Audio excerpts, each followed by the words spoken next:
Nasa Senate Building sa Pasay pa rin si Senador Ronald Bato de la Rosa na isinailalim sa protective custody ng Senado. Doon siya nagpalipas ng magdamag matapos ang tangkang pagsisilbi sa kanyang arrest warrant mula sa International Criminal Court.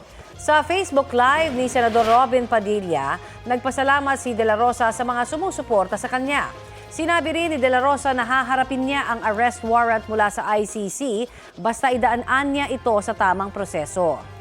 Sa panayam ng Super Radio DZBB, sinabi ni de la Rosa na hindi siya umalis ng Pilipinas sa 6 na buwang hindi siya pumasok sa Senado.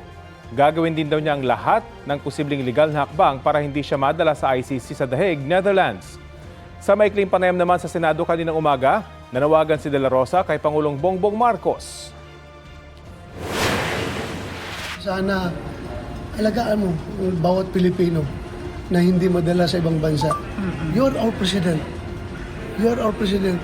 It is your moral obligation, not only your constitutional mandate na protektahan ang bawat Pilipino na hindi madala sa ibang bansa. Lalo-lalo na alam mo na wala silang jurisdiction